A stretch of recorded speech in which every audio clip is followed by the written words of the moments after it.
Welcome to From Betrayal to Breakthrough. I'm Dr. Debbie Silber, and today's guest is Gabrielle Hartley. And Gabrielle is a strong and compassionate advocate, coach, and a highly skilled online divorce mediator and coach. For the last 25 years, she has served couples in reaching reasonable resolutions for her clients. She is well known for keeping 99% of her cases at the negotiation table and out of the courtroom, and for teaching her carefully curated Better Apart method to other professionals working with divorcing clients. She authored Better Apart, The Radically Positive Way to Separate, endorsed by Gwyneth Paltrow and called The Conscious Uncoupling How-To by People magazine. Gabrielle is committed to keeping the toxicity and damage in her cases to a minimum. It is time for the positive divorce movement to take hold. And lots of us have heard those horrible divorce stories. Maybe you've even experienced that. These scenarios are so damaging and can bring out the worst in all of us. Is it possible to have a positive experience, maybe even partially go through divorce or mediation only to discover your relationship is worth another try? My next guest will be talking all about the possibilities, whether you're separating, divorcing, or coming back together to create an entirely new relationship. You're going to love this conversation. Here we go. Okay, everybody. So we have Gabrielle Hartley with us today, and we've been talking a little bit before I hit record. And one of the things we're going to be talking about are possibilities. What possibilities do you ask? Great question. Possibilities about divorce, about separation, or about maybe if you're meant to stay together. I mean, betrayal brings out the best and the worst in all of us. So I brought in the expert today to just share with us maybe what some possibilities are and what we can do with it. So here we go. Welcome, Gabrielle. Hi, thanks for having me. Of course, of course. So, you've seen a lot and you've worked with a lot of couples and I'm sure you've seen so many, just so many different scenarios. Let's just start with just an idea of some of the possibilities that exist when someone comes to see you. So the possibilities are really endless. And the possibilities come from within the person who's coming to see me. And what the possibilities are to get divorced, close the door, go to court. They may be to go to mediation, where you're sitting with a third party neutral to help you to arrive at a resolution that works for both of you. It may be a hybrid of those two, where you have a lawyer either with you at the mediation or on the side to help you in the mediation so that you advocate for everything that you need. And for some people, it may mean staying together, going deeper into themselves, into yourself, and finding out a way to navigate forward from the pain that you've just been through. And I'm so curious, is there sort of if you were to say, is there a profile of a couple that's, but I'm just curious, is there sort of a look or some characteristics of who's likely to stay together, who's likely to separate, who's likely to divorce? Have you ever seen, I mean, could you come up with something, or maybe it just doesn't exist? I'm just curious. Make something up. Sure. I mean, I would say that in the circumstance where it's a long-term marriage and you have children and you have basically a good dynamic, and the person is not a serial cheater, but it was like a sort of midlife crisis, not to say, oh, it's okay, but we all know the statistics. About 50% of everybody actually does have some sort of affair or indiscretion. And so when it's happening to us, we feel like, how could this happen to me, right? And it is happening to you, but it's typically really not about you. And so when that's exactly what I say all the time. Even though it happened to you, it's not about you. And it is just so painful. I mean, betrayal can be, there are so many different types with your family, your friends. When it comes to that partnership betrayal, it's so hard not to take it personally. Our self-esteem is slammed, our confidence, our, all of it, but it is true. And that's one of the things, that's why healing from betrayal is so hard, because we have to rebuild all of that. But just wanted to interject that even though it happened to you, it's not about you. That's right. And so if you, in your heart of hearts, for whatever reason, if your inner voice is telling you that maybe, just maybe, you can make this work out, then I encourage you to listen to yourself and to not throw away the relationships with people, your friends, your parents, your chorus that's telling you to leave. You can possibly work through it and move beyond your betrayal. Now, remember, I have been a divorce attorney and mediator for 25 years. So it's not like I'm in the business of telling everybody to stay together.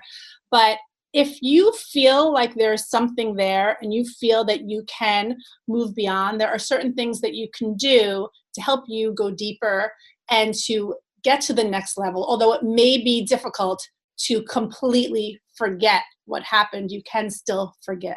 And you said something really important. We have to be so mindful of who we're speaking to and sharing this with, because it really, their responses are coming through their lenses. Like, for example, if you have let's say your mother-in-law doesn't want you to get divorced, right? But meanwhile, if you have a narcissistic partner and they have no intention of changing, so we have to be really careful who we're sharing with. Or, I see it in my community all the time where their friends, they're just coming from, if they haven't been there, they don't truly understand. So they're saying, because of course they want you to feel better. So they're saying, get over it or just move forward or whatever, not really understanding. So just be really careful who you are sharing this with. Make sure that person understands and gets it. And I've seen this too. The wrong type of support does more harm than good. That's exactly right. But also the flip side is, if you have a best friend who was cheated on and their spouse was a narcissist and your spouse was not a narcissist or was not a serial cheater, there is a tendency, which I've seen, I've been doing this a very long time, to overgeneralize and start to think like, oh, you're just like her husband. But really, although we have certain similarities, we are all highly nuanced beings. And so you really need to do that work of going inward. And that can be very difficult, especially when you're hurting. And if you normally are reaching out to friends for support, it can be extra difficult. So. Well, and especially because there's so much shame, fear of judgment. We don't want pity, so it's a really, really hard time, although this is the time where we need support the most. So just to stress that again, we need support, but just be careful who you speak to. And you're right. Someone could be a full-blown narcissist, and then someone could just have some narcissistic tendencies. That person with narcissistic tendencies this could have been the greatest shocker ever for them to wake up and say, what the heck have I been doing? Where the narcissist is just going to sort of move along and look for more narcissistic supply. That is correct. Yeah. So I know you talk about the 5 elements. Can we go through those? Absolutely. Do you want me to just? Let's start. Yeah, let's just break down each one. Let's start with number 1 and we'll see where we go. Okay. So the 5 elements, I'll just name them. They are patience, respect, peace, clarity, and forgiveness. And these 5 elements are really a roadmap or a blueprint to move you through and beyond whatever difficult betrayal or hardship you're enduring in your relationship. So I'll tell you a little bit about each of them. So patience is about slowing down, giving yourself tools to respond rather than react. Mm-hmm. That might be as simple as leaving the room and taking a couple of deep breaths. It might mean you need a 10-minute timeout before you respond and say, get out of here. Just say, I need a timeout. It's about holding yourself in a way that you can feel good about, and then coming back with a more metered response to whatever is happening. And that's so important. Patience is, I like to think of it as a muscle. It is not something that some of us, it comes easy to. I know I'm a double Aries, which I didn't even know what that meant, but if it meant I had no patience, I have even less. I'm Aries also. Maybe I'm a double Aries. I think the reason I made patience first is because that's what I'm most extremely lacking in. Right. And I expect everybody to go at my pace and all of these things, and it just doesn't quite work out that way. So, yeah. But I love the idea of responding versus reacting. And that does, it takes that minute just to think, to breathe, to just stop, pause. And it's likely the outcome will be much better. And there's a lot of people and circumstances that you need patience with your ex, your children, your therapist, your parents, your friends. If you're in a divorce proceeding, with the courts, with the judge right now, if you're, the courts, if they were closed as they are during the COVID time, we just need to have so much muscle building, as you say. That's such a great point that you raised. For all of these elements, you can't just decide, oh, I'm going to be more patient now and I'm going to breathe now because I'm upset. Whichever element you decide that you're working on, you need to really work that muscle on a daily basis throughout the day so that when you are feeling triggered, the skill is accessible to you. Right. It's like, working out and getting stronger, not for that moment, but just, well, of course, to feel better and look better and everything, but it's for really when you need it. So these are things that you may not need it right at that moment, but they're sort of in your back pocket to whip out when you need. I love that analogy, Debbie. I hadn't thought of that one, but it's just like working out. It is just the same. I'm going to use that going forward. There you go. There you go. It's just so funny you said it. Someone just, she did a video. This is so like I digress, but someone did a video the other day. She heard me speak 6 years ago. I said something back then, and she's been using that every single day. So she quoted me, and I'm sharing this because this will serve you, the audience, everybody in any situation. You ready? It's so simple. Easy now, hard later. Hard now, easy later. Take your pick. It's going to be one of those two. And isn't that true? Like in just the idea of separating or mediating or whatever it is, easy now, meaning like, I'm just not going to deal with it. Hard later. It's so much harder to deal with. Or hard now, have those difficult conversations, go through that process. Easy later, it's more manageable and you're able to deal with things that much easier. So you apply it to every topic, it works. That's 100% right. In fact, I never said it so succinctly like that, so I might take that also. That's but when I'm doing my online mediation with people, a lot of times, there is an impulse to say, oh, we'll get to that. But really, no, let's have that conversation. Let's deal with it because one day you will have both moved on and it's so much harder. So just make it hard now and it will be easy later. 100%. I'm telling you, it works with, there is not a topic it doesn't work for. Okay. Sorry. I was just going to go on to respect. But yeah, I was going to say, let's get to respect. Number 2. Okay. So number 2 is respect. And what respect is all about, of course, is about you, about building up your self-respect, especially when you feel like garbage after you've just been betrayed, right? You can be full of shame. How did I let this happen to me? What was I thinking? What did I do wrong? You did nothing wrong, right? It has nothing to do with you, but still we feel that way. We feel full of shame. We feel judged. We judge ourselves. I don't care how gorgeous you are, how successful you are, what high position you hold, how beloved you are by all your friends. If and when you are betrayed, you are going to feel like garbage. And there's your proof that it wasn't about you, right? Because it's not a beauty thing. It's not a status thing, right? I mean, the most beautiful, well-respected people in the world could be betrayed. So just, absolutely. And what's so interesting is in people who listen to the show and in my community, a big part of betrayal is self-betrayal. And here's and that sort of reminds me of when you're talking about respect, because as if the betrayal wasn't bad enough, now the what we do to ourselves as a result of that, it's like, it's just a bad game of hot potato. It's on us and then we sit with it, and that's not fair. So I love the respect piece as much as it's respect each other, respect yourself. Respect yourself is number 1. And so here's a tiny little tip that I'll give you is to create stronger boundaries. I alluded to that when we first started to talk. Not all of your friends or relatives or confidants can be there for you in a way that serves you right now. And so pay attention, notice to how you feel when you hang up with someone. If it doesn't feel good, even if it's your everyday bestie for the last 25 years, just say, I love you so much. Right now, I'm doing the phones thing. Right now, I need to take a little time for my own healing. And, I hope you'll be there for me when I come out on the other side. And just, forgive yourself for not being able to hold that friend. That will bring us to forgiveness. Because again, all of these steps are about you. But the self-respect that you will feel when you start filling your days, your lives, your mind with more of the people and circumstances that empower you, that make you feel whole, the better. And another cool thing you can do is grab a journal and just make a list when you're feeling like crap.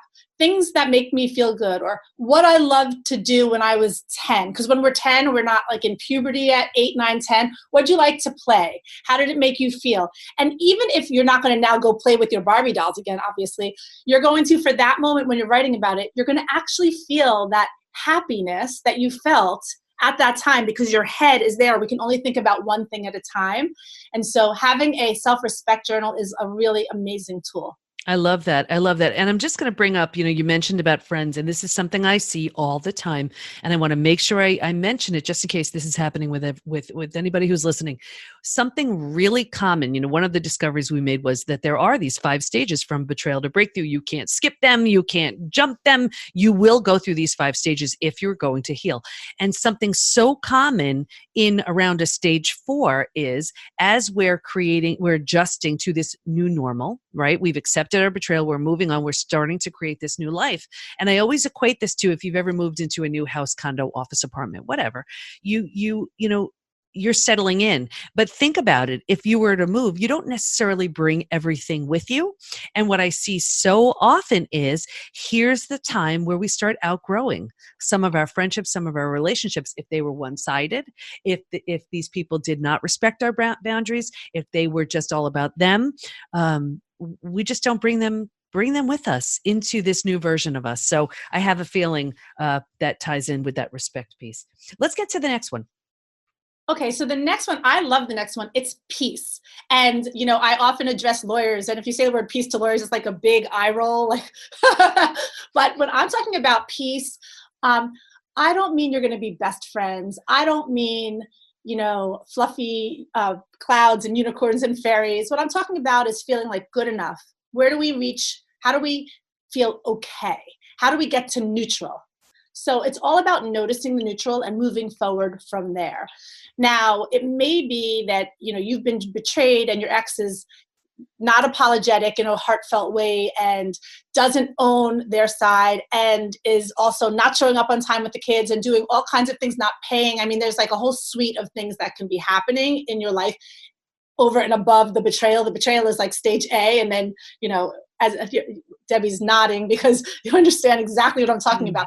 So one way to get to peace is by noticing the neutral, both internally and externally.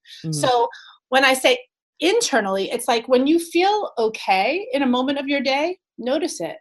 Where are you? What are you thinking about? Notice it and remember it. Hold on to that. For those moments where you're not feeling okay, bring that back. Maybe jot that down in your respect journal, right? Because we want to build up positivity. While we're going through the stages of grief, we can create little pockets of the day. Maybe it's 3 minutes in the morning, 3 minutes at night. Maybe you can't do 3 minutes. Maybe it's 30 seconds, whatever it is. Start small, but you're creating a pathway. You're changing the way you think. And over time, after you've steeped like a tea bag and you've allowed all those emotions to brew, over time, the upset will dissipate. And if you're lucky, over time, you will achieve emotional freedom through forgiveness and self-compassion. You know what I love about this one? I love that it takes the pressure off, because we have so much pressure to be happy and feel great. And the idea of seeking peace is measurable, it feels more reasonable. Especially, if you're just dealing with your betrayal and it's fresh. Peace seems like an attainable, it may seem so far-fetched depending on who's listening to this right now. Some people it's not attainable. Yeah, but seeking peace, I love that, because it seems like a great rung on the ladder that's achievable before, let's say, joy. It just seems manageable, doable, something great to work towards. Love that one. Love that one. Let's get to the next one.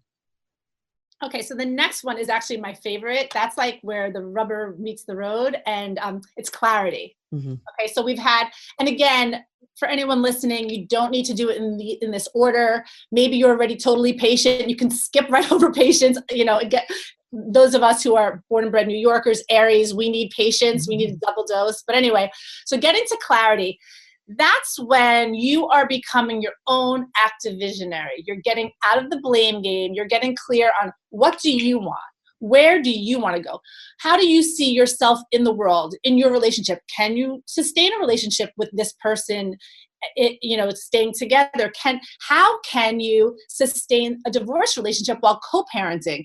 What does it look like to you? I talk about something called the VER protocol. That's visualize. If anyone's watching this on YouTube or wherever it's posted, it's visualize, internalize, realize. And so I throw my hands up. It feels really good. I encourage everybody to do that, right? So Gabrielle is doing like a whole cheerleader move right now, just so we're audio, but so you know what's happening.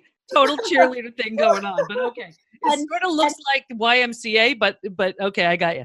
Because that's me. I'm more like, theater than cheerleader. That's why. Yeah. Right. In my next life, I'm going to be super cool, but in this one, I'll be a little comical.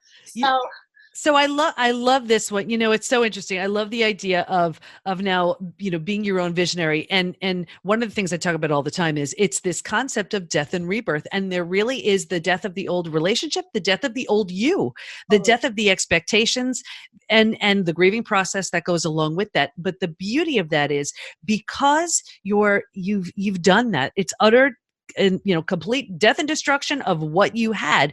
But the beauty of that is you're now in a space to say, well, who do I want to be? How do I want to show up? Who do I want to become? How do I want this relationship to look now that we're in this situation? So it sounds like clarity is just a great place to do that. And also taking it one step further is also stepping away from the blame, because so many people carry the anger, the shame, the upset, the disappointment forward forever. And this is also going to segue into forgiveness, right? But when we are more focused on our vision, which is a little harder than being stuck in the blame cycle, we can start to feel happy. So. And it's true. I'm so glad you said that, because blame is one of the most destructive emotions we have. It's totally saying, okay, here's all my power. You can have it.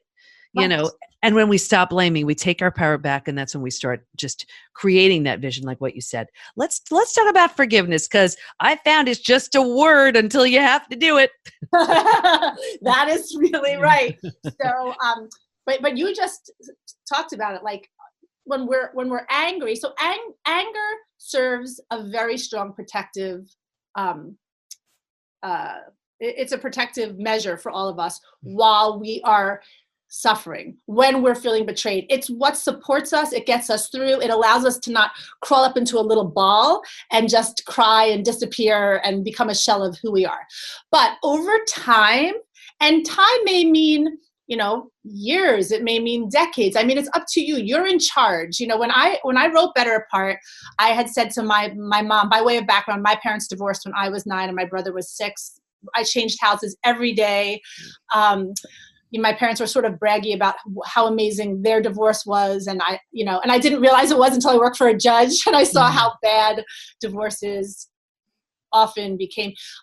But so when I wrote my book, I said to my mom, are you still mad at Dad? And she's like, yeah, I am. And they get along, but she's still mad. And I said, how's it serving you? And she was like, basically she told me to, piss off, she's like, I can be mad if I want to be. And I said, fine. But, holding on to anger is like drinking poison and expecting the other person to die. So whatever, she sort of blew me off. Maybe 8 months later, when the Galleys came out, I sent it to her. And my mom called me. She said, are you trying to tell me something? In a way only a mom can say. Exactly. And so the point of forgiveness, and since then, now I take full credit, even though she would probably not say it's because of me, that she's not mad anymore at my dad. I'm like, it's the book. She's like, it has nothing to do with the book. I'm like, whatever. So, but the thing about forgiveness is it's truly all about you. It's an exercise in being compassionate with yourself. And it's the only way you're really going to become emotionally free, right? It is the portal to emotional freedom. It's going to be the thing that stops you from getting agitated by some small thing. The person who you go to the restaurant and they taste the food and it always gets sent back no matter what. It's not about the food. It's because there's some other part of them that they're upset, disappointed, angry about. And so if we can, as Debbie said before, do the hard now, it'll be easy later. So do the hard now, forgive. I had a circumstance which, it was just a friend. It is not a life betrayal, but it was a lifelong friend, and it was upsetting. And I had to keep seeing this person. And one day, after several years of feeling quite upset, I decided to forgive myself for not being able to let go of how disappointed I was. And in doing that, it was like unbelievable how free I felt. Now, that was just a friendship, and that took me a number of years. So, be kind to yourself. That's the compassion part. Maybe you're really, really betrayed and you need to feel upset for a long time. That's okay, but always check in with yourself and ask yourself, do I need this armor anymore, or can I start to let it go bit by bit?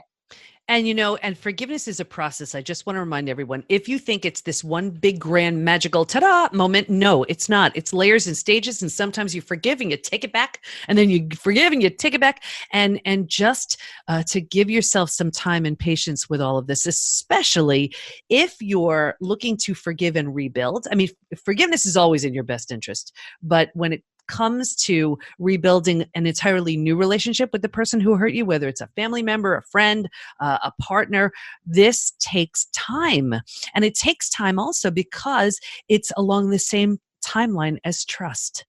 And trust takes time and forgiveness takes time, and you can't rush either one. So I love what you're saying about forgiveness, and it's an important process for us because we're also bringing some physical issues on ourselves when we don't forgive. I mean, it's really physically damaging. Is there a way you encourage people to forgive, or part of a process that you teach? Yeah, so I talk a lot about just giving yourself an affirmation or a mantra, saying, I respect myself, I love myself, I forgive you, I forgive myself, and to just, go inward on the forgiveness piece, and to really give yourself the space to feel, and to also allow yourself to recognize how normal it is to feel how you feel, right? Mm-hmm. To know that you're not going to crumble and disappear if you try on forgiveness. As you just said, it's an iterative process. It doesn't happen all at once. So just give yourself the space and give yourself permission to forgive. That's really probably the most magical part of the whole thing, is literally giving yourself permission. You're not weak if you forgive. That's the biggest thing I want people to know too. We look at it as, if I forgive, am I setting myself up for it to happen again? Am I being weak? Am I being a pushover? And the answer is no. I've found, because of my two betrayals, it was my family betrayal and then my husband, that it was by far, hands down, the hardest thing to do. Forgive, especially forgive and rebuild, but by far, hands down, the most freeing. And it takes a warrior. I was that woman who used to judge other people. And of course, that's what happens. We judge and then it happens and we see things clearly. And what I learned was, it is so much harder to forgive, truly forgive, and look at that person who hurt you and say, okay, you know what? I'm forgiving, and I'm going to believe in you and start something new. So I get how hard it is, everybody, but I'm telling you, for your sake, for your sanity, for your health, it's worth it when you're ready. And also, to circle back to the respect piece with forgiveness, keep those boundaries, but you can, over time, at first your boundaries for self-respect might have to be totally black and white, just so that you're building from the inside out. But over time, you may be able to loosen them somewhat. But when someone shows you who they are, believe them. And at the same time, you can love them for the limited person that they are, and put them in a different category in your life so that they cannot do the same thing again to you, and keep yourself and your children as safe emotionally as you can to go forward. Yeah, that's really important. And I just want to add this one more thing. There's the if-then rule with forgiveness too. If you feel safe and valued and you forgive, you feel better. If you do not feel safe and valued and you forgive, you feel worse. Now, I would sort of expand on that to say, forgive anyway, but if you feel safe and valued and you forgive when you're reconciling, right, then you feel better. But as far as reconciling, if you do not feel safe and valued and you forgive, you feel worse. So just to That's sort of great. refine that a little more. What do you want to make sure everyone knows as we wrap up? So if you are looking for any support at all, You can find my resources at GabrielleHartley.com. I have a group for individuals. And also if you happen to be a coach or a trainer, I certify people in the Better Apart method, anyone who's working with divorcing people, and I mediate online. If you're not looking for services and you're just looking for a little inspiration, the main thing I would tell you is to believe in yourself. Be kind to yourself. Just because you create boundaries does not make you unkind. Way too many people think that if you are firm, you're not being nice, especially women. That is not the case. You have to be kind to yourself first, and then you'll be able to be a supportive, loving, kind person to everyone around you, and you'll also be able to fall to sleep better at night. That sounds great. Gabrielle, I want to thank you so much for your time. I know you shared so many insights, amazing insights and tips and tools that the listeners will really gain value from. So thank you so much. Thank you, Debbie. So Gabrielle really shared some helpful strategies on separating, divorcing, how to be better apart, and in some cases, how to come back together if the situation lends itself, if you're willing and if you want to. Stay in touch with Gabrielle by going to GabrielleHartley.com, and we'll have all of her information in the show notes at thepbtinstitute.com/podcast. Here's my biggest takeaway: the 5 elements: patience. I mean, who doesn't need more of that? Respect, peace, clarity, and forgiveness. Each of these elements takes work, repetition, consistency, just like building a muscle. So don't get down on yourself if each one takes time. They're all worth working towards. So be gentle on yourself, and as long as your intention is to move forward with each one, that's a great step in the right direction. Of course, you can also take the post-betrayal syndrome quiz to see what may be lingering in the wake of your betrayal at thepbtinstitute.com/quiz. And I'm so excited to share with you the PBT Institute membership community. Imagine everything you'd ever need to become your physical, mental, emotional best. Community, support, certified coaches and practitioners you could schedule time with, daily classes on all kinds of interesting topics, curated experts teaching advanced strategies in the areas of health, mindset, spirituality, personal development. Imagine the most friendly, welcoming, and supportive place to become your best, all online. I am so excited to welcome you. Go to thepbtinstitute.com/join to learn more. Thanks for listening. Can't wait to be with you next time. And here's to your breakthrough.